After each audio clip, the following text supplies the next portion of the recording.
Now, let's get into section 127, 128. Notice we're in September of 1842. Now, some interesting things have happened shortly before this that have caused 127 and 128 to become letters to the saints rather than speeches to the saints, because Joseph's in hiding. Why? Because there was an assassination attempt on Governor Lilburn Boggs in Missouri, and there were many people who speculated, who would want him dead?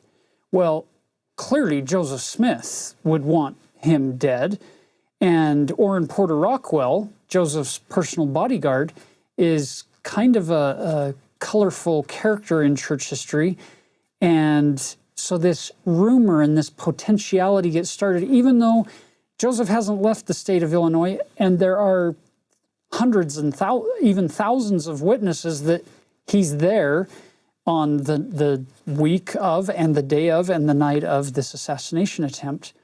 And he says, I had nothing to do with it. And by the way, Orrin Porter Rockwell said later on, I love this. He said, it wasn't me, because if it had been me, I wouldn't have injured him. I would have killed him.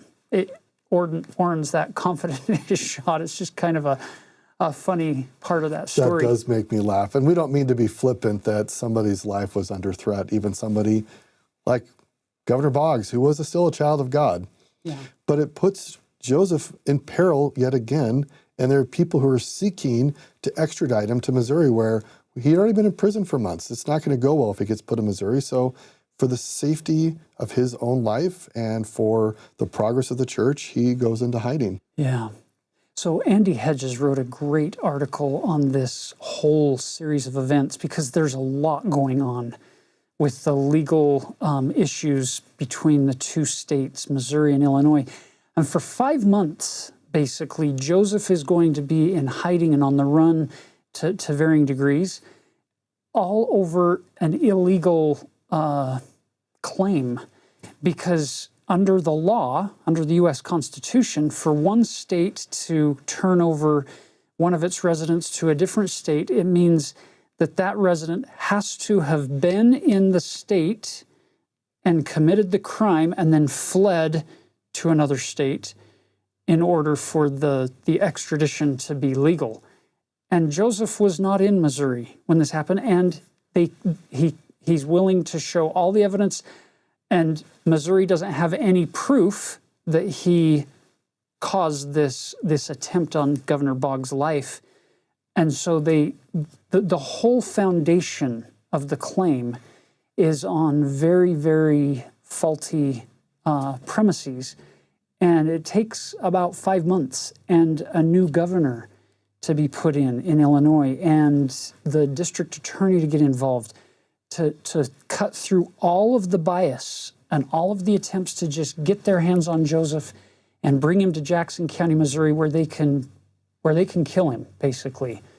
And so because of that, Joseph finds himself on the run and going in hiding. And Emma and some of the faithful leaders of the church around him are doing what they can to keep him safe in different places. And they'll do a variety of things, like one of his friends will take his horse and, with no rider on it, go walking across the Mississippi River to the other side in plain view of the people looking for Joseph, thinking, oh, he must be over there.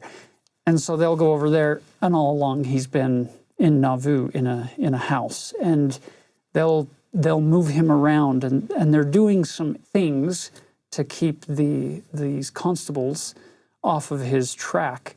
But it's kind of sad that Joseph wants to be out with the people. He wants to be building the kingdom, but he has to end up in hiding. There's a lesson here. It's very easy to lie.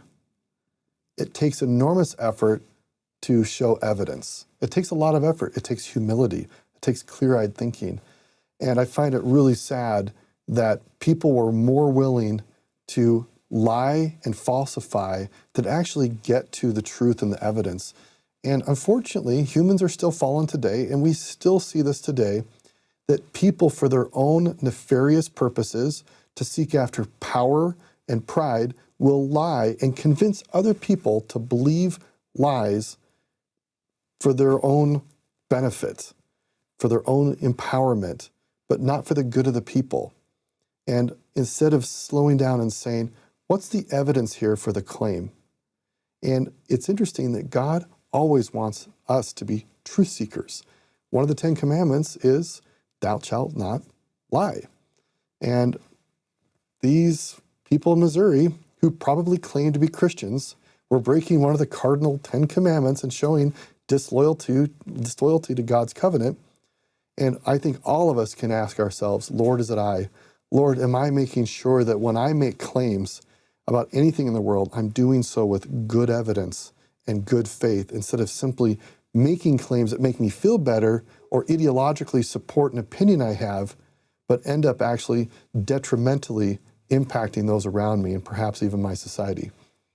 Yeah, one of the problems here is that John C. Bennett, we talked about last time, he has recently been excommunicated, and part of his effort to try to overthrow the church and to attack Joseph is to sign multiple affidavits and send them to Governor Boggs and the leaders in Missouri saying, it's Joseph, it's Joseph. So this idea coming from an insider who used to be right there with Joseph, it makes it far easier for them to believe this narrative that, oh, yep, it must be Joseph. Let's get him so we can get our revenge now.